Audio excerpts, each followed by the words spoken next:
मूकं करोति वाचालम पंगुम लंघयते गिरम यत् कृपातमहं वंदे परमानंद माधवम।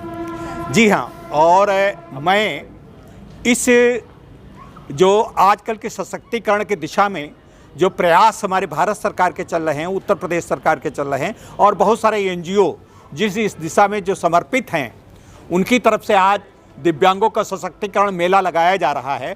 हम आज इस बात की आशा करते हैं कि हम में से बहुत से लोग इस मेले में आज अपना रोजगार का आयाम निर्धारित करेंगे।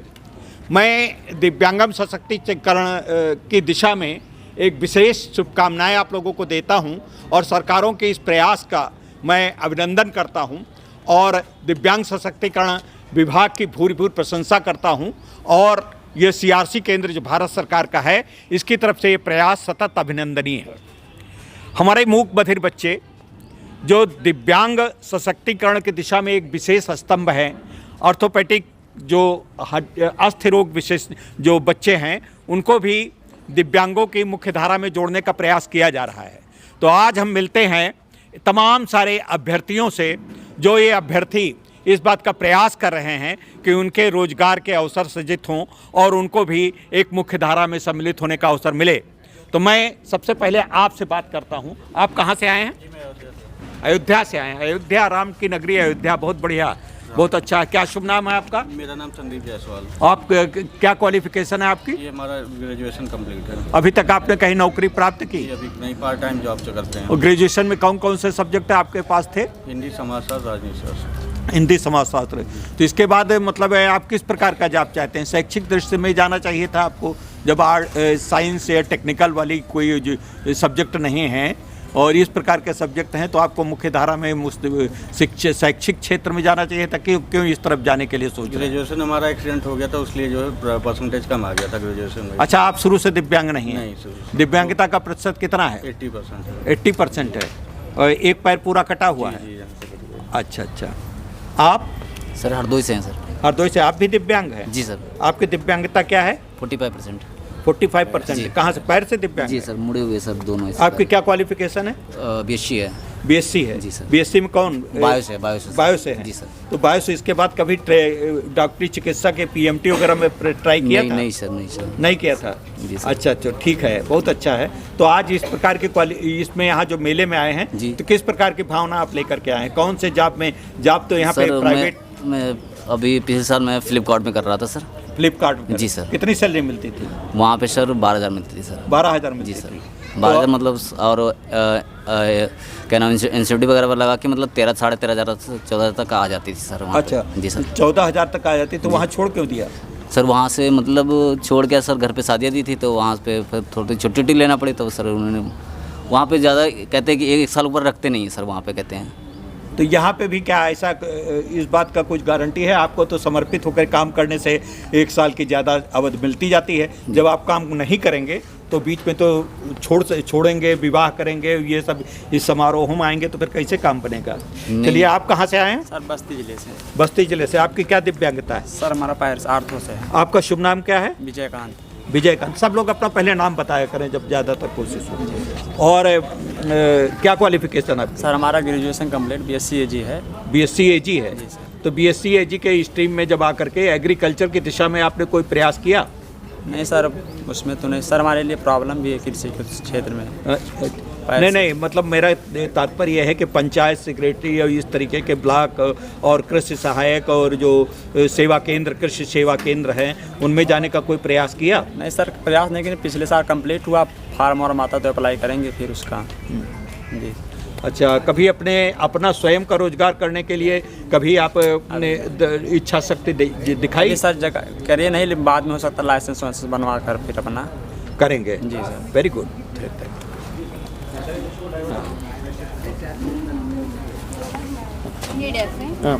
कहाँ से आप कहाँ से आए हैं?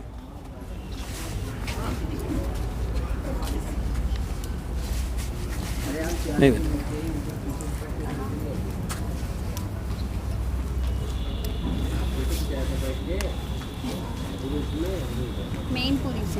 मैनपुरी से आए। देखिए दर्शकों, ये इच्छा शक्ति है इन लोगों की। अभिव्यक्ति के नाम पे वाणी में सशक्तिकरण नहीं है, लेकिन रोजगार के नाम पे सशक्तिकरण की दिशा में पूरी संकल्प शक्ति के साथ आगे बढ़ने का एक जुनून है, एक प्रयास है, एक संकल्प है। और उसी संकल्प के साथ मेरी शुभकामनाएं हैं कि इनको आगे मिलेगा। आप कहाँ से आए? अच्छा, आपने क्या क्या क्वालिफिकेशन की? मैं 10th पास हूँ। ये बता रहे हैं 10th पास हैं। अच्छा, 10th में 10th पास करने के बाद आप क्या क्या कर सकते हैं? काम करना चाहते हैं अभी हम। काम करना चाहते हैं तो जैसे बाइंडिंग है या इस तरीके का काम, ये लकड़ी का काम या इस तरीके का काम करने में आपकी अभिरुचि रहेगी? पैकिंग का काम, हाँ, पैकिंग वगैरह करने का काम में रहेगी रुचि। जैसे कि यहाँ पे प्राइवेट संस्थाओं के लोग हैं, तो प्राइवेट संस्थाओं के लोग अगर आप लोगों को रखेंगे, मैं सबसे पूछ रहा हूँ, तो क्या पैकिंग या इस तरीके के काम या जो पानी वानी पिलाने का काम, इस प्रकार के करने का, कैंटीन से जुड़ के काम करने वाले आप काम कर सकेंगे? पैकिंग है और उसका डिब्बों को बनाना है और स्टोर का काम करना है, ये सब काम करने में आपकी अभिरुचि रहेगी? ठीक है। कितनी कम से कम आप लोग कितनी तनख्वाह की महीने में एक निश्चित दायरे में कितने कम से कम कितनी तनख्वाह पे करने के लिए तत्पर होंगे?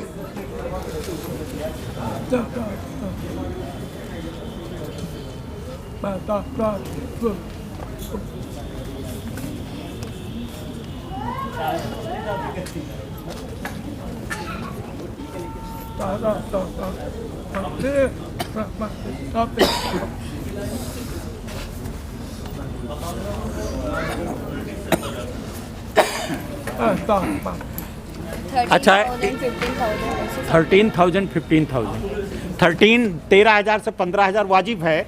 इनकी डिमांड और इनकी अपेक्षाएं वाजिब हैं, लेकिन अगर 10,000 पे मिलती है तब भी मुझे लगता है, मेरा एक दिव्यांगम का ये परामर्श है कि शुरुआत में आपको करके अपनी क्षमता को दिखाने के लिए आगे आना चाहिए। ठीक है। और आप लोग जहाँ से भी आए हैं पूरा संकल्प शक्ति के साथ, और सब लोगों के शुभकामनाएं हम देते हैं कि जितने हमारे मूक बधिर लोग हैं बड़ा खुशहाल होकर के, बड़े अपने को व्यक्तित्व को निखारते हुए पूरी तरीके से जो इंटरव्यू लिया जाए उनके साथ पूरा सहयोग करते हुए पूरे समर्पण के साथ आज की इस नौकरी के इस परीक्षा में या जो इंटरव्यू साक्षात्कार कंपनियों से मिलने का जो अवसर है उस पर आप पूरी तरीके से बढ़िए और पूरा मनोयोग से करने का कृत संकल्प लेकर के उनको विश्वास दिलाइए कि हम काम करेंगे। तो निश्चित रूप से आप लोगों की मैं केवल मूक बधिर दिव्यांगों के लिए नहीं बल्कि सभी दिव्यांगों के लिए शुभकामनाएं करता हूं कि आज आप लोगों को इस प्रकार के अवसर मिलेंगे और उन अवसरों में जाना चाहिए। कोई भी काम छोटा बड़ा नहीं होता है, सभी काम बड़े होते हैं बशर्ते कि आप उसको मन से करें। और कोई कुछ कहना चाहेगा? हाथ उठाइए अगर कुछ कहना चाहते हैं। हाँ?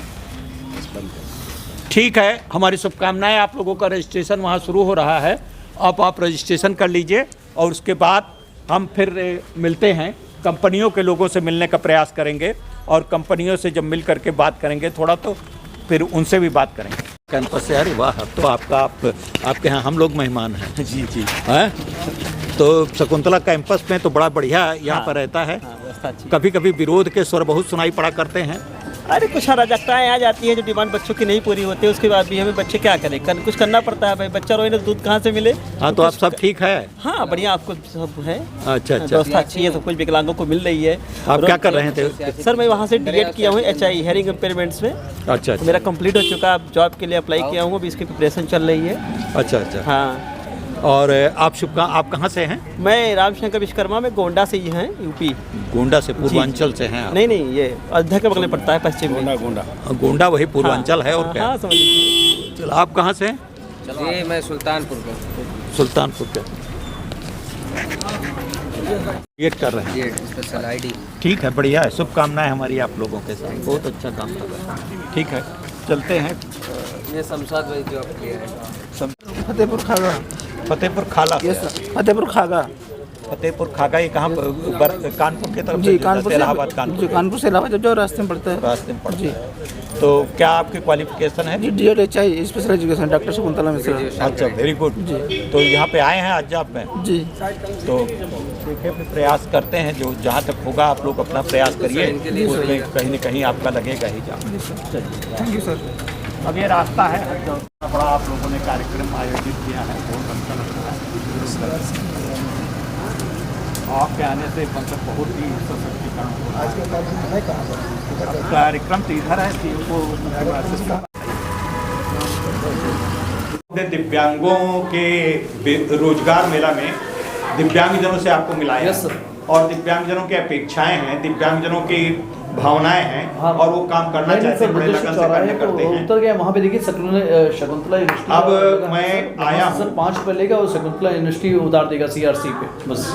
वहाँ पे अब यहाँ पे आए हैं बिग बास्केट की एक टीम से, जो एम्प्लॉयर हैं जो अपना काम करना चाहते हैं और जो यहाँ पे दिव्यांगों को रोजगार देने के लिए यहाँ पे उनके इस मेले में आए हैं और उनके द्वार चल के रोजगार आया है। इसी क्रम में मैं आज आपसे इस कंपनी के जो मुखिया हैं, यहाँ पे जो उनके रिप्रेजेंटेटिव हैं, उनसे मैं बात करता हूँ और बताता हूँ कि वो किस प्रकार के लोगों को लेना चाहते हैं, क्या उनके यहाँ सुविधाएं हैं, किस प्रकार से। तो आइए बात करते हैं बिग बास्केट के जो प्रभारी इस समय हैं। आपका शुभ नाम क्या है? सर मेरा नाम दीपक सिंह है। अच्छा दीपक जी, आपका बड़ा बड़ा अभिनंदन है कि आप यहाँ पे दिव्यांगों को रोजगार देने के लिए आए हैं जी। बहुत ही पुण्य काम है, बहुत अच्छा काम है। अच्छा, ये आप की संस्था क्या है?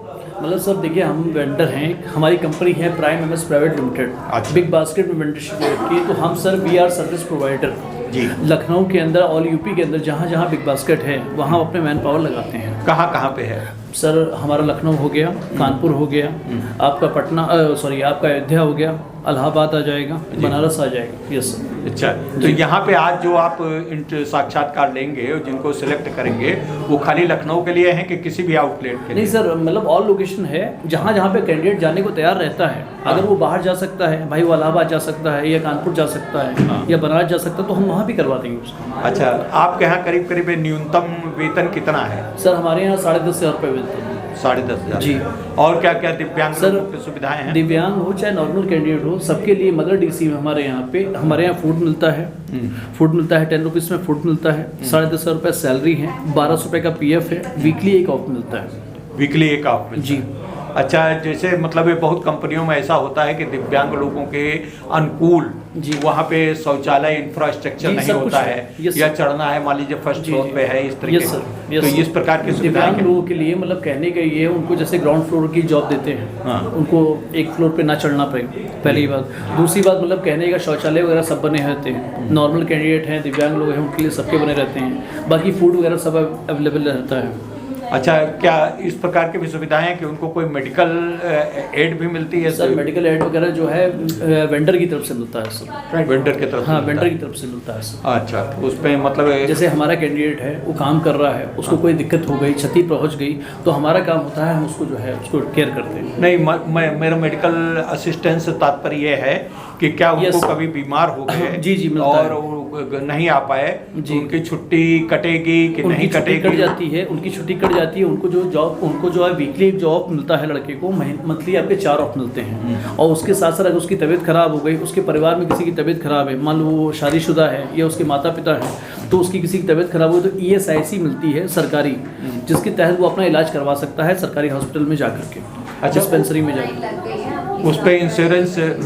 जी, इंश्योरेंस वो हमारी कंपनी का रहता है। ठीक है, थैंक यू, मेरी शुभकामनाएं। अब आपको हम ज़्यादा डिस्टर्ब नहीं करेंगे क्योंकि मेरा ख्याल है बहुत बहुत अच्छा, वेरी वेरी शुभकामनाएं। मित्रों, हम अभी और लोगों को वेंडर्स मिलवाते हैं, लोग जो आए हैं, और फिर अभी देखते रहिए हमारा दिव्यांगम YouTube चैनल। शुभकामनाएं जी। ये सभी दो चीज़ें, एक नहीं चाहिए कि आप उसको पढ़ इसका मतलब, दूसरा हमारे पास जो जॉब है वो भी ऑफिस का ही जॉब है, मतलब लखनऊ में। तो एक ये आप किस कंपनी से हैं? स्टार्टेक कंपनी से बात कर रहा हूँ। आप शुभ नाम? शिवम गुप्ता। शिवम गुप्ता जी, आपके यहाँ कितनी वैकेंसी हैं? हमारे यहाँ यूजुअली वैकेंसीज अभी हमेशा चलती रहती हैं, 365 डेज हम लोग हायर करते हैं। संडे ऑफ रहता है हमारा, संडे के दिन छोड़कर हम हर दिन अपने कंपनी में हायरिंग हमारे यहाँ चलती रहती है। अभी हमारे यहाँ मोर देन 100 रिक्वायरमेंट्स हैं More than 100? इमीडिएटली जो हम कहें कि अभी के टाइम पर। आज मैं कितने अपेक्षा करूं आपसे कि आज कितने लोगों का आप सिलेक्शन करने वाले हैं? ठीक है, हमें तो जितनी ज़्यादा मिल जाए हमें उतना ही अच्छी बात है हमारे लिए। हमें तो ज़्यादा से ज़्यादा लोग चाहिए, हमारे एलिजिबिलिटी के हिसाब से जितने लोग हम सिलेक्ट कर पाएंगे हम बिल्कुल करेंगे। अच्छा, आप किस प्रकार के ज्यादातर दिव्यांग, अस्त दिव्यांग, मुखबधिर दिव्यांग का ही है, तो इसमें से किस प्रकार के दिव्यांग आपको ज्यादा उचित लगते हैं? बेसिकली हमें ऐसे लोग चाहिए जो कि कंप्यूटर वर्क जानते हो, यानी कि उसको टाइप कर ले, लिख ले, पढ़ ले और बोल सके। क्या काम क्या होता है? कॉलिंग का काम होता है हमारे यहाँ। बेसिकली कस्टमर सपोर्ट एग्जीक्यूटिव का रोल होता है, जहाँ पर आपको कस्टमर से बात करनी होती है, उनकी जो भी प्रॉब्लम्स होती हैं, जो भी क्वेरीज होती हैं उसको सॉल्व करना होता है। बहुत सारे बड़ी बड़ी कंपनियाँ होती हैं जो कि थर्ड पार्टी पे हमें अपना सपोर्ट देती हैं, जहाँ पर सपोर्ट देता है। मुझे लगता है कि इसमें महिला दिव्यांग और अस्त दिव्यांग विशेष आपके लिए उपयुक्त होंगी, जहाँ तक अधिकांश। ठीक है, कोई भी यहाँ पे चलेगा जो बोल लेता है, जो इंग्लिश पढ़ के समझ लेता है और उसको समझा सकता है। इंग्लिश है, हाँ जी, क्योंकि कॉल सेंटर का काम, कॉल सेंटर का काम है, उसे मेल आती है, मेल करना पड़ता है, तो इसलिए उसे इतना आना चाहिए कि वो लिख ले और उसको पढ़ के समझ ले। ओके, आपके यहाँ सैलरी लगभग न्यूनतम कितनी है? कम से कम सैलरी 11,000 रुपये तो होगी ही होगी, किसी की भी होगी। और क्या क्या सुविधाएं? सुविधाएं ऐसे और कोई सुविधाएं नहीं, बट हाँ अगर अप्रेंटिस कोई होता है, हमारे दो तरीके के होते हैं, एक होता है अप्रेंटिस, एक होता है रेगुलर। हम अप्रेंटिस में भी हायर करते हैं। Apprentice basically as a training work करते हैं, जिसके लिए अलग अलग फैसिलिटीज होती हैं, और जो रेगुलर एम्प्लॉयज होते हैं उनके लिए भी अलग अलग फैसिलिटीज होती हैं। सब दोनों का अपना ही एक बेनिफिट है। पीएफ इंश्योरेंस करता है? हाँ, 100% हमारे यहाँ जितने भी एम्प्लॉयज हैं, जितने भी रेगुलर एम्प्लॉयज हैं, उनका पीएफ, ESIC सब कुछ होगा। इसके अतिरिक्त कोई सुविधाएं इंश्योरेंस वगैरह की? नहीं, ESIC हम देते हैं, जिसमें कि जो कि गवर्नमेंट के थ्रू होता है, उसमें सारे बेनिफिट्स रहते हैं। ESIC में तो मतलब मेडिकल सब चीज के पास? हाँ जी, ESIC में मेडिकल बेनिफिट्स रहते हैं, उनके लिए भी, उनके फैमिली के लिए भी। Thank you very Thank you much, so much. बहुत अच्छी शुभकामनाएं।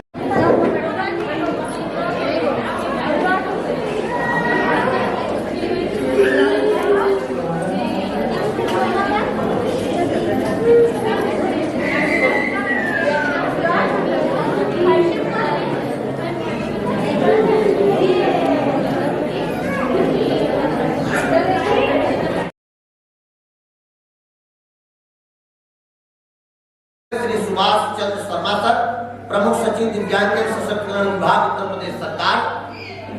आज के कार्यक्रम में मुख्य वक्ता के रूप में और विशिष्ट अतिथि के रूप में professor doctor Shafali Yadav ma'am, dean एवं HOD के पद पर अपनी सेवाएं दे रही है डॉक्टर शकुंतला मिश्रा यूनिवर्सिटी विधि संकाय में। एक अच्छे वक्ता को, एक अच्छे विद्वान को सुनने का आज अवसर है, और साथ ही साथ उत्तर प्रदेश सरकार के दिव्यांग सशक्तिकरण विभाग में कार्य योजनाओं के निर्माण से लेकर कार्य योजनाओं को धरातल तक पहुंचाने के लिए जिनका निर्देशन प्रमुख रूप से चलता है, ऐसे प्रमुख सचिव भी हमारे बीच में होंगे आज। तो हम सभी लोग उनके आह्लाद के लिए, उनके स्वागत के लिए, अभिनंदन के लिए तैयार हैं। सर हमारी पुरानी वाली बिल्डिंग से निकल चुके हैं, कुछ ही क्षण में, मिनट 2 मिनट में हमारे बीच में वो आ जाएंगे। विजिट करते हुए आ रहे हैं, क्योंकि नीचे दिव्यांगजनों का मोबिलाइजेशन भी चल रहा है, तो एक सहज सी बात है कि कुछ पूछना, बातचीत करना और उनसे तारतम्यता करते हुए आना है। इन सारे प्रकल्पों का केवल एक ही लक्ष्य रखा जाता है सर, आपसे कहते हुए भी जो है, आप मेरे अभिभावक हैं, आप हर दिन मेरी एक्टिविटी देखते रहते हैं। हम लोग चाहते हैं कि उत्तर प्रदेश सरकार तथा भारत सरकार के द्वारा दिव्यांगजनों को जो सेवाएं दी जाती है, वह सेवाएं अंतिम पायदान पर बैठे हुए दिव्यांगजनों तक सूचित हो। आप भी विभिन्न मंचों पर, हम भी विभिन्न मंचों पर यह बातें कहते रहे हैं। हमारे सामने एक लैंगिंग की ऐसी समस्या आती है, सूचना न पहुंचने की समस्या आती है कि हम विभिन्न प्रकार की योजनाएं तो चला लेते हैं, लेकिन उन योजनाओं को दिव्यांगजनों तक पहुंचाने में सक्षम नहीं हो पाते। उसमें CRC सदैव प्रयासरत रहा है कि अधिकतम हम कैसे अपनी सूचनाओं को पहुंचा सके, और उसी के कारण आपका भी सहयोग, सोशल मीडिया के उन सभी प्लेटफॉर्मों का सहयोग, और साथ ही साथ जनमन का सहयोग लेकर हम लोग ऐसे कार्यक्रमों को आगे बढ़ा रहे हैं, ऐसे कार्यक्रमों के लिए पृष्ठभूमि की तैयारी कर रहे हैं। आज ही यही के द्वारा इसी social justice, world social justice के तौर पर एक कार्यक्रम डॉक्टर शकुंतला मिश्रा यूनिवर्सिटी में भी है। हम आयोजक तो उसके नहीं हैं, लेकिन उसके सारी डाले यहीं से हैं। वहां पर sir reserve bank of India के द्वारा दिव्यांगजनों को उनके अधिकारों के बारे में बताया जाना तथा 300 दृष्टि दिव्यांगजनों को ब्रेल में आरबीआई की गाइडलाइन, ब्रेल बुक्स के रूप में RBI reserve bank of India की गाइडलाइन आज प्रोवाइड कराई जा रही है। आमिर जी वहां हेड कर रहे हैं। ये कार्यक्रम हमारे यहाँ थे नहीं तो कोई कार्यक्रम और होता, तीसरा हम कैसे कर पाते, इसलिए थोड़ा सा उसे विश्वविद्यालय प्रांगण में कराया है। तो आज के दिवस पर दिव्यांगजनों के संपूर्ण सशक्तिकरण को ध्येयता में रखते हुए, लक्ष्य में रखते हुए हम सभी लोग प्रयासरत हैं कि कैसे अधिक से अधिक लोगों तक हम पहुंचे। और उसी कड़ी का यह कार्यक्रम, जैसे ही इस कार्यक्रम को हम लोग आज यहाँ पे पूर्ण करेंगे, उसके बाद जितने लोगों को नौकरियां मिल रही हैं उन लोगों के लिए भी संभाषण और यहाँ पर नियुक्ति पत्र वितरित करने का एक दूसरा प्रकल्प चालू हो जाएगा। और जितने पीछे बैठे हुए हमारे ह्यूमन रिसोर्स तैयार हो रहे हैं सर, इनका भी सुअवसर रहता है कि आप लोगों का आशीर्वाद आप लोगों से मिलना और तथा संस्थान कैसे काम करता है और कैसे करना चाहिए उसको, वो ये चीजें देख पा रहे हैं। तो जिस स्कूलों में आजकल जा रहे हैं हमारे शिक्षक, प्राथमिक स्कूलों में आप देख ही रहे हैं कि प्राथमिक स्कूलों में जाके वो कहीं न कहीं डल होते हैं।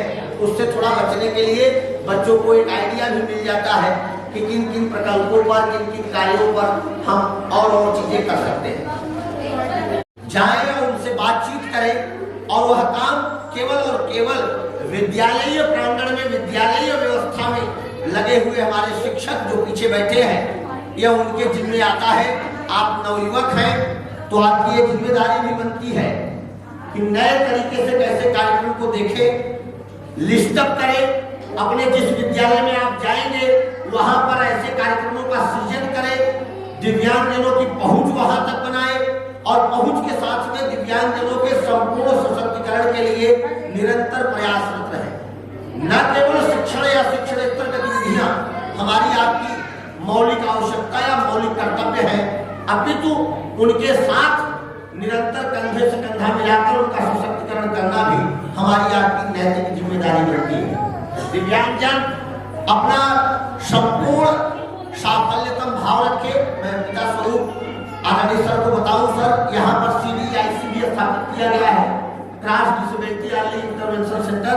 जब आप पुरानी वाली बिल्डिंग में जाएंगे सर, उत्तर प्रदेश में एकमात्र CDIC हमारा है जहाँ पर इस तरीके की सुविधाएं हम दे रहे हैं। वहां जाएंगे तो आप देखेंगे 3 से 6 साल के बच्चे शीघ्र पहचान और शीघ्र हस्तक्षेपण के क्रम में, अर्ली आइडेंटिफिकेशन, अर्ली इंटरवेंशन के क्रम में हम लोगों को सेवाएं देते हैं। और मेरा मानना है, वहाँ के स्टाफ हमारे साथ ही है, मेरा मानना है कि तकरीबन पूरे दिन में सर सुबह 9 बजे से 5:30 बजे तक 200 ऐसे बालकों को हम लोग देख पाते हैं प्रति दिवस। ऐसे 200 बालक हमारे पास में सेवाएं लेने के लिए आते हैं प्रति दिवस। कई ऐसे बालक हैं जिनका शीघ्र पहचान के बाद में शीघ्र हस्तक्षेपण के माध्यम से दिव्यांगता के निवारण के लिए, दिव्यांगता के सृजन के लिए, दिव्यांगता के उन्मूलन के लिए भी हम लोग विभिन्न पक्षों पर काम कर रहे हैं। चाहे वो फिजियोथेरेपी हो, ऑक्यूपेशनल थेरेपी हो, स्पीच थेरेपी हो या बेरा टेस्ट के माध्यम से उनके कान के जांच करके उन्हें विभिन्न प्रकार के CMO ऑफिस से प्रदान किए जाने वाले सर्टिफिकेट के क्रम में यहाँ से टेस्ट की सुविधा देना। आप जानते हैं PGI में मेरा होता है, KGMU में मेरा होता है और CRC लखनऊ में मेरा का टेस्ट होता है। और यह सर्टिफिकेशन में कितना महत्वपूर्ण होता है आप भली प्रकार को समझते हैं। तो एक एक क्रम में हम सशक्तिकरण के भाव को आगे बढ़ाते हैं और एक एक प्रयास करते हैं हम लोग कि किसी तरीके से दिव्यांगजनों तक सूचनाओं को पहुंचाकर और उनके उन्नयन के लिए, उनके उल्लास के लिए, उनके बृहत्ता के लिए हम सब प्रयास करें। Thank you.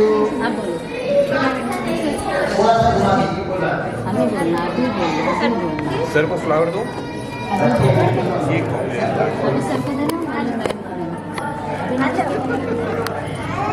यू बच्चे।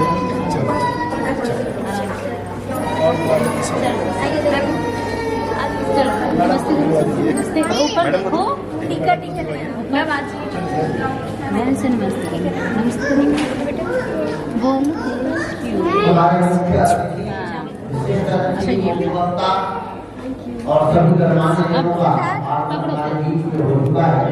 Thank you so much, thank you. विशेष आवश्यकता है हमारे बीच में माननीय उपस्थिति प्रदान कर रहे परम आदरणीय सुभाष चंद्र समासद प्रमुख सचिव विज्ञान एवं प्रौद्योगिकी विभाग उत्तर प्रदेश सरकार, आदरणीय प्रोफेसर चौटाली मैम, आदरणीय निदेशक श्री मानसू सिंह सर, आदरणीय श्री राजीव रंजन सर, आदरणीय मैम श्रीमती बबली पांडे मैम, आप सभी का अपने इस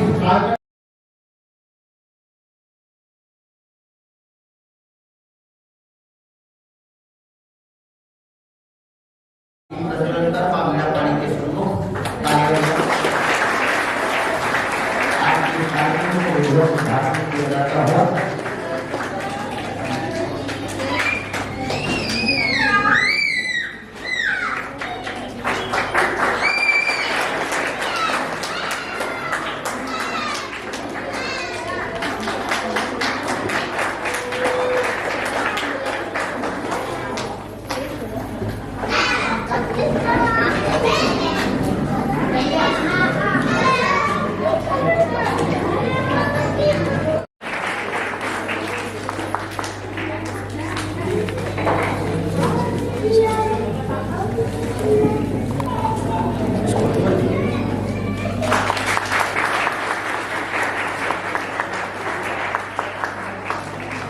स्वागत की अपनी कड़ी में आदरणीय Shrimati Babli Pandey ma'am, assistant professor clinical psychology से मैं निवेदन करूंगा कि मैम आप आए और हमारे बीच professor doctor Safari Yadav ma'am, professor and dean department of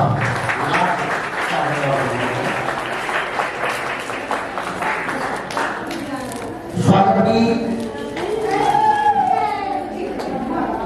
कड़ी को अग्रसर करते हुए हमारे बीच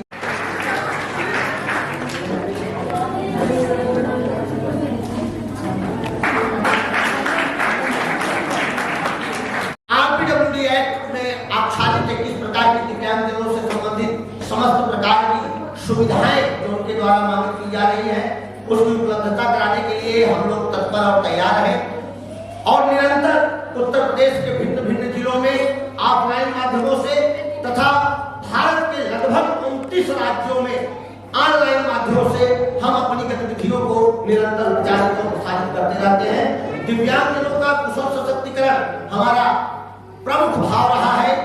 अंतिम पायदान पर बैठे हुए दिव्यांगजन तक सीआरसी लखनऊ आदरणीय निदेशक सर के नेतृत्व में अपनी सेवाओं को प्रदान करने हेतु निरंतर प्रयासरत रहे हैं।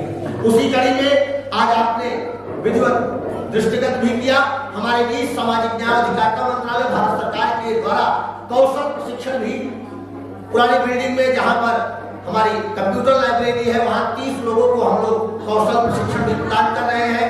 नीचे दिव्यांगजनों के रोजगार सृजन को उत्कृष्टता प्रदान करने हेतु जॉब फेयर का आयोजन किया जा रहा है और यहाँ पर आप सभी विद्युत जनों के बीच में आज हम सभी लोग world day of social justice का यह अवसर हम सभी अपने दिव्यांगजनों और उनके अभिभावकों तक पहुंचाने के लिए निरंतर प्रयासरत हैं। मैं कार्यक्रम में उद्बोधन की कड़ी को आरंभ करते हुए सर्वप्रथम आदरणीय निदेशक श्री हिमांशु सिंह सर को आमंत्रित करूंगा कि सर आप आए और आज के इस दिवस पर अपना महनीय उद्बोधन पक्ष हमारे बीच में रखें। आदरणीय निदेशक श्री हिमांशु सिंह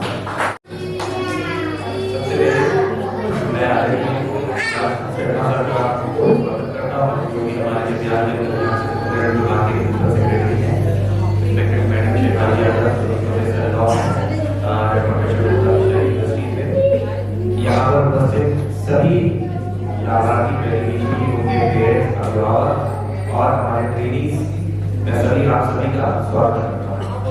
जैसा कि आप लोग जानते हैं कि world day of social justice ये इस सोच के साथ में बनाया गया था कि विश्व में जितने देश कंट्रीज जितनी भी जगहें सबके पास में एक सुख शांति अमन चैन बना है। तो नवंबर 2007 के अंदर में 20 तारीख को घोषित किया गया था कि ये वर्ल्ड सोशल जस्टिस डे मनाया जाएगा। इसमें कुछ ऐसे नियमों का विश्लेषण किया गया है, जिसके बारे में एक अच्छी जानकारी, अच्छा ज्ञान मैडम अपने सेशन में डिटेल में बताएंगे आप लोगों को। तो इसी के साथ मैं आप लोगों का बहुत शुक्रगुजार हूँ कि आप लोग परस्पर सीआरपी से जुड़े रहते हैं, सभी कार्यक्रम में आते हैं और सीआरपी के जितनी भी लाइन ऑफ एक्शन में नए नए सुझाव भी देते रहते हैं। इसी के साथ मैं आप सभी लोगों का फिर से एक बार स्वागत करता हूँ। बहुत बहुत धन्यवाद सर।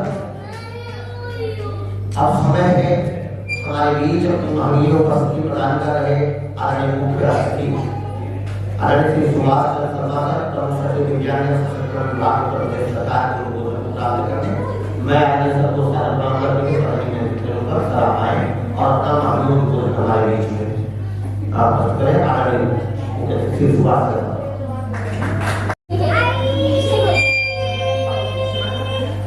सीआरसी के सम्मानित डायरेक्टर साहब, आज इस कार्यक्रम में उपस्थित प्रोफेसर शिवकारी मैडम, सभी माताएं बहनों, प्यारे बच्चों, आज पहली बार मैं इस प्रांगण में आया हूँ। मैं कुछ ये मानकर नहीं चलता था कि यहाँ आज बहुत बड़े पैमाने का विद्वानों का कोई समागम है और उसमें मुझे शामिल होना है। अभी आपकी संस्था का थोड़ा सा भ्रमण किया, जानने की कोशिश की कि यहाँ पर होता क्या है और जो हमारा विभाग अब तक काम करता रहा है, हमारे अपने काम में हम और किस तरह से सुधार ला सकते हैं, आपके सहयोग से अपने आप को जोड़ने की कोशिश कर रहा था। आप ये जानते हो कि पूरे उत्तर प्रदेश के लिए हमारा विभाग दिव्यांगजनों को सशक्त बनाने के लिए प्रयासरत है। मैं नहीं समझता कि आप में से कितने लोग समझ पा रहे हो कि मैं जो बोल रहा हूँ मैं हूँ कौन। कुछ जो टीचर्स हैं, हमारे साथी व्हील चेयर पर बैठे हैं, 2-4-5 लोग तो हो सकता है समझ रहे हो, लेकिन अधिकांश लोग नहीं बात समझ आ रहे हो कि ये बंदा है कौन। थोड़ा सा बताता हूँ। देखिए, आप चाहे यूपी के किसी भी जिले के रहने वाले हो, किसी भी गांव के रहने वाले हो, वहां के दिव्यांगजनों के हितार्थ उत्तर प्रदेश की सरकार जो भी काम करती है वो मेरे डिपार्टमेंट या हमारे डिपार्टमेंट कह सकते हैं, इसके माध्यम से ही ये काम किया जाता है। मैं उसको लखनऊ में सरकार में बैठ करके हैंडल करता हूँ, चीजों को सही रूप में लाभार्थी तक पहुंचाने की कोशिश करता हूँ। कैसी चीजें? दिव्यांग पेंशन हम लोगों की सबसे महत्वपूर्ण योजना है। दिव्यांग का सर्टिफिकेट बनाना, दिव्यांगों को तलाश करना, ढूंढना कि कहां पर है, कहीं भी हो, चाहे वो कानपुर में हो, बुंदेलखंड के झांसी में हो, आपके पूर्वांचल के गोरखपुर में हो, बलिया में हो, आपके पश्चिम में मेरठ में हो, बरेली में हो, आगरा में हो। थोड़ी थोड़ी बात समझ में आ रही है। पेंशनर्स को पेंशन देना, सर्टिफिकेट बनाना, उनके लिए ट्राईसाइकिल, बैसाखी, कान की मशीन उपलब्ध कराना, कॉक्लियर ट्रांसप्लांट कराना, इम्प्लांट कराने का ऑपरेशन कराना। आप जो भी कुछ सामान बनाते हो, दिव्यांग व्यक्ति कुछ बनाकर, कोई डॉल बना रहा है, कोई खिलौने बना रहा है, कोई और उपकरण बना रहा है, कोई कढ़ाई बुनाई सिलाई इस तरह का काम करता है, तो उसके जो उत्पाद है, प्रोडक्ट है, उनको लोगों तक पहुंचाने के लिए मेले आयोजित करवाना, प्रदर्शनियां लगवाना, है ना, बेचने की व्यवस्था कराना। दीपावली में दीपक बेचते हैं ना, मोमबत्ती तो हर घर में जलती है, आप लोग मोमबत्ती बनाते हो, अगरबत्ती जलाते हो, बत्ती बनाते हो, कुछ भी बनाते हो, उन दिव्यांगजनों के हित के लिए ऐसे ऐसे मंच सजाना जहां आप जा सकते हो और अपने सम्मान, अपने उत्पाद को बेच सकते हो। ये व्यवस्था करना हमारे विभाग का काम जो लगातार करते जा रहा है। आप किसी भी दफ्तर में जाए, ये हमारी जिम्मेदारी होती है कि वो दफ्तर, वो ऑफिस या संबंधित विभाग से कह करके बनवाते हैं। मान लीजिए रेलवे स्टेशन का आपको जाना है, आप दिव्यांग व्यक्ति बेचारा चढ़ नहीं पा रहा है, तो ये हमारी ड्यूटी बनती है कि हम रेलवे विभाग से कह करके उन पर दबाव डाल करके ये सुनिश्चित करा लें कि भाई दिव्यांग जन के हितैषी आपका प्लेटफॉर्म होना चाहिए, ताकि आराम से बच्चा या पुरुष या नारी या महिला बच्ची हमारी वहां तक पहुंच जाए, अपनी साइकिल को लेकर के पहुंच जाए, अपनी बैसाखी को लेकर के वहां पहुंच जाए। अगर मंजिल में चढ़ना है तो लिफ्ट लगनी चाहिए। जब से 2016 का ये एक्ट बना है पूरे भारत में, फिर रिपीट करूंगा, पूरे भारत का जो कानून बना है ना, दिव्यांगजन अधिकार अधिनियम, नाम सुना होगा। दिव्यांगजन को सशक्त करने के लिए, उनके अधिकारों को सुरक्षित करने के लिए, उनकी शिक्षा की व्यवस्था कराने के लिए, ये पहुंच की बात कर रहा था, हर प्रकार की पहुंच उन तक पहुंच जाए, उसके लिए आपको रोजगार दिलवाने के लिए, आपका सम्मान बढ़ाने के लिए, आपके लिए अगर कहीं कोई ऐसी बात आ रही है जो अपमानजनक है, मारपीट हो रही है, उत्पीड़न हो रहा है, उससे रक्षा करवाने के लिए आप इंसान हैं, ये एहसास हम सबको बताने के लिए, और इंसान के जो अधिकार सामान्य इंसान के होते हैं वही हमारे दिव्यांग व्यक्तियों के भी अधिकार है, उसके एहसास हैं। एड्रेस करें जिससे उनको पीड़ा पहुंचती हो, वो हमको नहीं करना, हमें नहीं होने देना है। अब क्या कर सकते हो आप? हर जिले में जिला दिव्यांग कल्याण अधिकारी होता है, सशक्तिकरण अधिकारियों का कल्याण, आजकल पुलिस के पास थानों में आपके लिए व्यवस्थाएं है, आप वहां कार्रवाई करने का भी। अब जब इतना अधिकार है तो और जो लोग हैं, पड़ोसी हैं, डॉक्टर साहब हैं, टीचर्स हैं, बस में यात्रा करने पर कंडक्टर, बस का मालिक है, वो ड्राइवर है, वो बदतमीजी करता हो, उनकी घेरता है।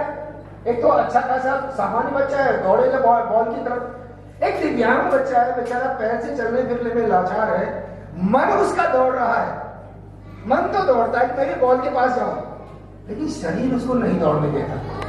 तो क्या करेंगे हम?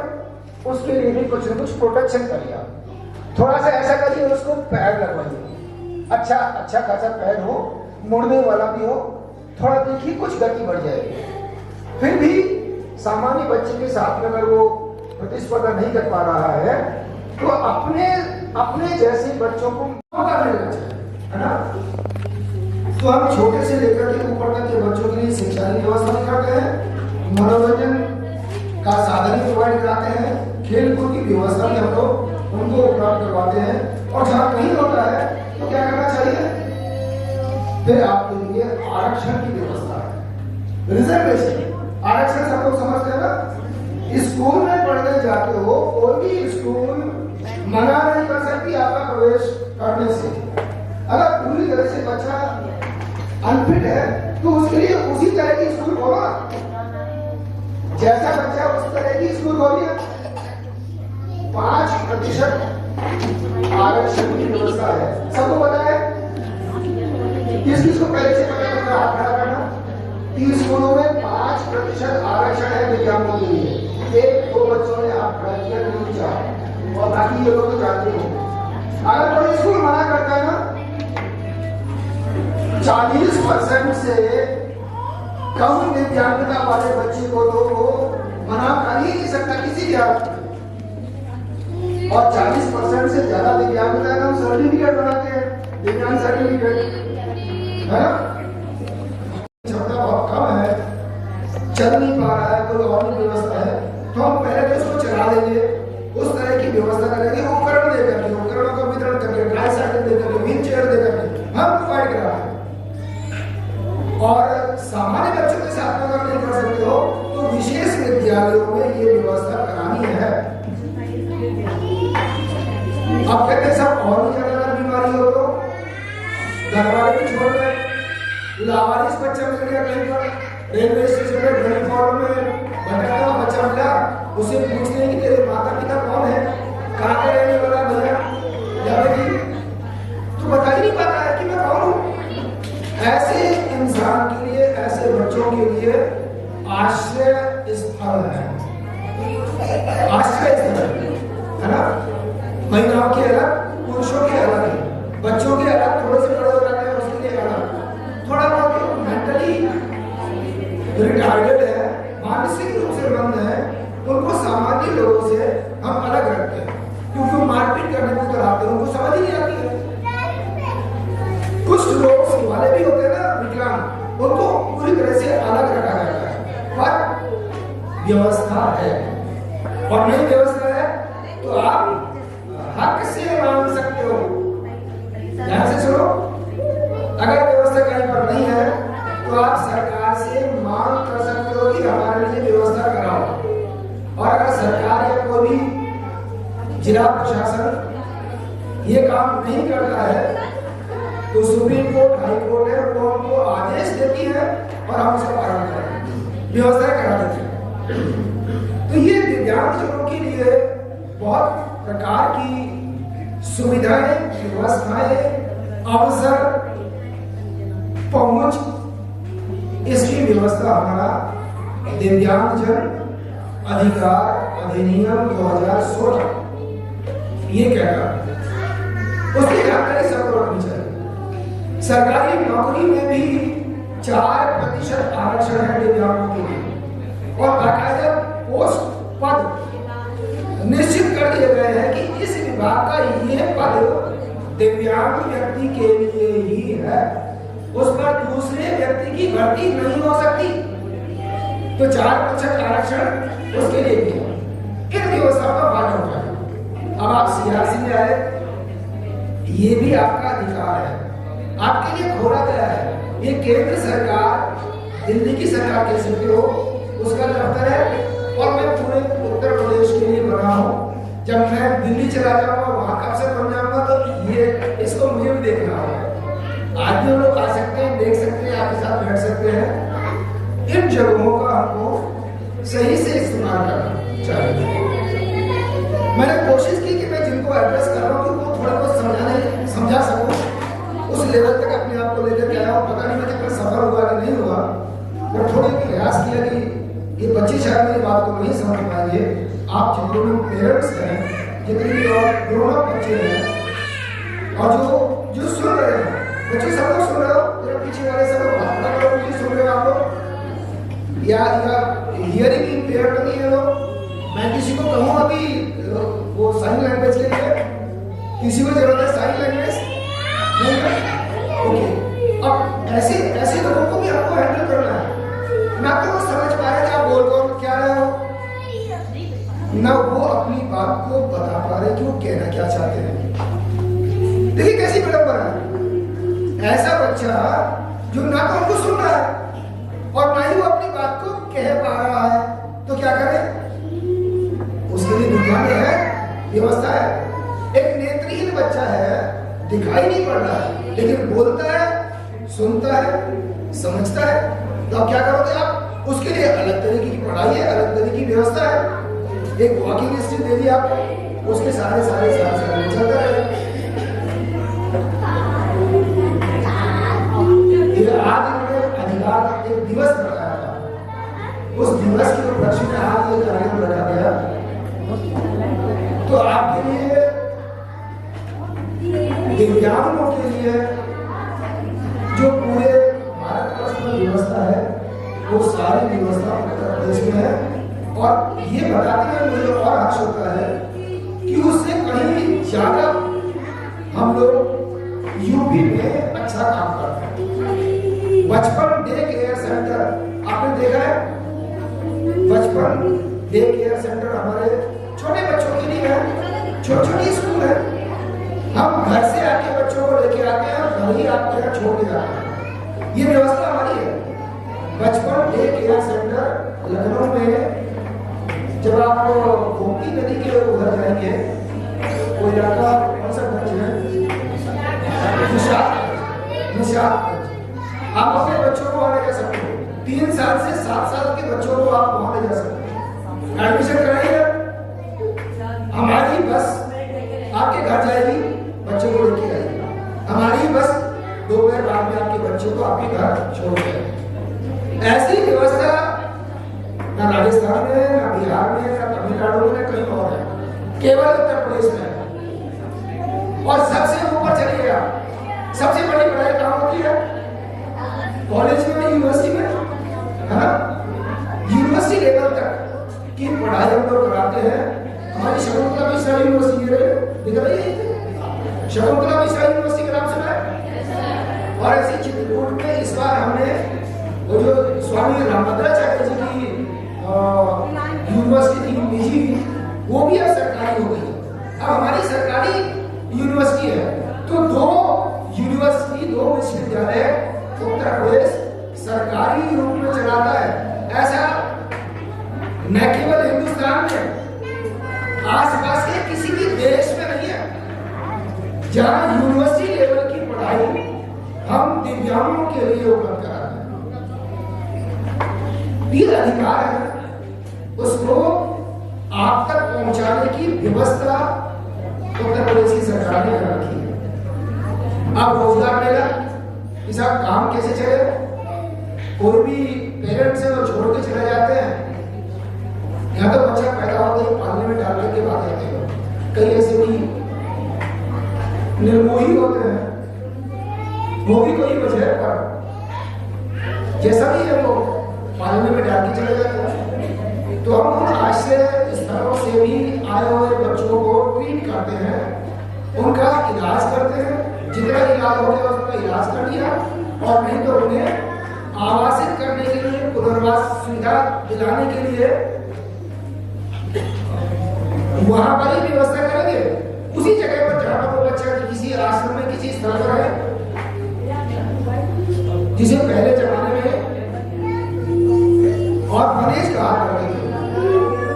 ऑर्फनेज जो लावारिस बच्चे थे उनके लिए वो गृह होता था। ऐसे घरों में भी हम व्यवस्था करते थे, नहीं तो वहां से निकलते हम आपके लिए सुविधा उपलब्ध कराते। तो आइए इन अधिकारों को अपने को पहचानिए और किसी से दया की भीख मत मांगिए। अपना सम्मान उसको खुद हक के रूप में मांगे कि ये मेरा अधिकार है। कोई भी आदमी, कोई भी व्यक्ति, कोई भी संस्था, कोई भी ऑर्गेनाइजेशन अगर आपके लिए व्यवस्था नहीं करती है, अपमान करने की कोशिश करती है, तो आप हमारे यहाँ शिकायत दर्ज कर सकते हैं। हम उसकी सुनवाई करेंगे, हम उसके लिए दंडात्मक कार्रवाई करेंगे। तो जो बात मैंने पहले कही थी वो रिपीट करते हुए मैं अपनी बात समाप्त करूंगा कि हक से मांगी है, समान का व्यवहार सबके लिए हम सुनिश्चित करा रहे हैं। आप समान हैं, यहाँ तक कि आप स्पेशल हैं, विशेष हैं, इसलिए आपकी शिक्षा को भी हम विशेष शिक्षा कहते हैं। आपके जो गुण है उनको हम स्पेशल प्रॉपर्टीज कहते हैं, स्पेशल क्वालिटीज कहते हैं कि इस बंदे में कुछ विशेष बात है। और कितना अच्छा नाम आपने दिया ना, बुरा नहीं लगता होगा इस नाम को। तो पहले हम कई और नामों से बोला करते थे, एक ही नाम है दिव्यांग। दिव्य अंग है जिसके, अच्छे अंग है जिसके, हमसे भी ज्यादा उन्नतशील है वो। आंख बंद करके जरा आप चल के दिखाओ तो, जिन आंख वाले हैं जरा चल के दिखाओ थोड़ी देर के सोचिए कितनी दूर तक जा पाओगे। थोड़ा आपने ये देख रखा, मुझे याद है कि यहाँ से वहां तक ये दो रो है, इधर भी कुर्सी है, मेज है, इधर भी है, बीच में रास्ता है, मैं जा सकता हूँ। जरा नीचे उतर के दिखाओ तो, ये सड़क पार के बताओ तो, पार करके। लेकिन कुदरत ने उनको भी ऐसी दृष्टि दे रखी है कि अंदर से वो सब कुछ देख ले रहा है। उसको केवल एक थोड़े से सहारे की जरूरत है। बिना पढ़ा नेत्रहीन व्यक्ति भी पूरी किताब को पढ़ जाता है, IAS बनता है, मेरे जैसा अधिकारी बन जाता है, बिना पढ़े बिना देखे। उसकी अलग तरीके हैं, ब्रेल लिपि है।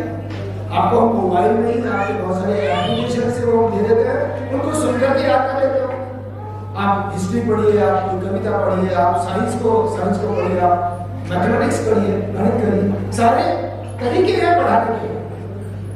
किसी को सुना करके पढ़ाते हैं, किसी को साइन लैंग्वेज से पढ़ाते हैं, किसी को ब्रेल लिपि लेकर के इशारा करते हैं। वोट भी डाल सकते हो, वोट डालना सबने सीखा होगा जो मतदाता है। अगर कोई नेत्रहीन है तो वो कैसे वोट डालेगा?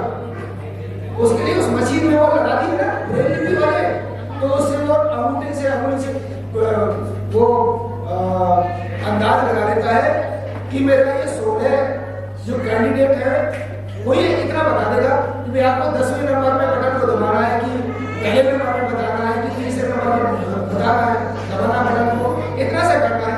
अब तीसरा कौन सा है? देखिए तीसरी ये मशीन है, तीसरा 1 2 3 भी है। सुनोगे 1 2 3 नंबर से है तो उसने देख लिया, 3 बटन दबा दिया। और मशीन अगर आपने ऐसे कर दी तो आपने कौन सा बटन दबाया?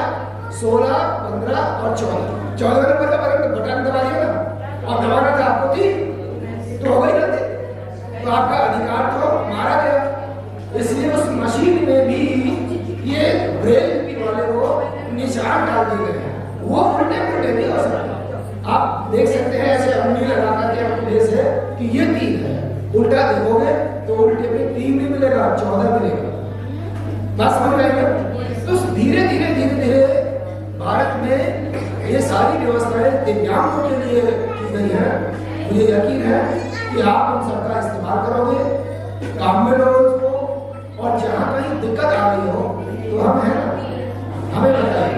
यहाँ भी आएगा यूनिवर्सिटी में आइए, ये मैडम यही काम करती है, प्रोफेसर है मैडम। अगर मेरे जाने के बाद लोगों के हो सकता है सुनून बोले कि मुझे जाना है अभी,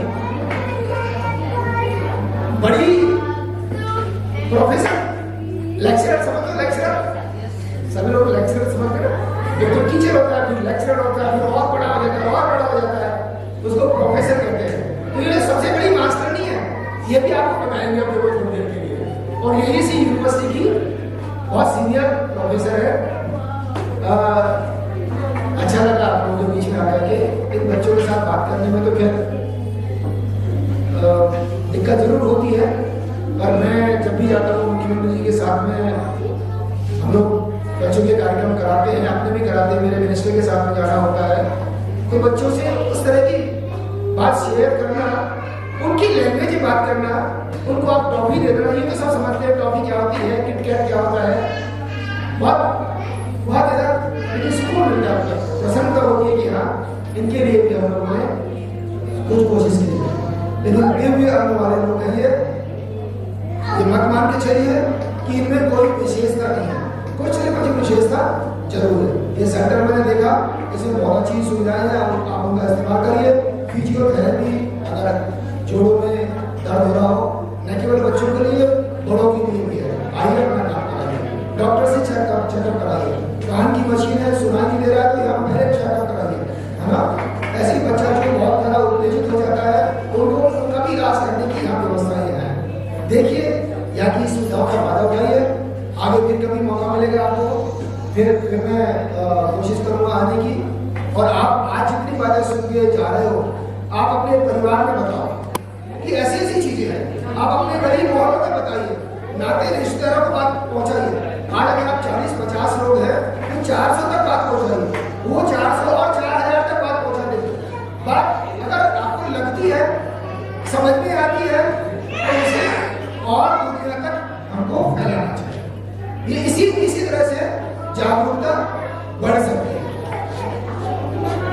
धन्यवाद डॉक्टर साहब, आपने मुझे बताया।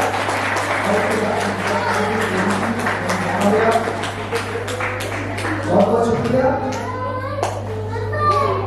बोलिए भारत माता की, भारत माता की। धन्यवाद।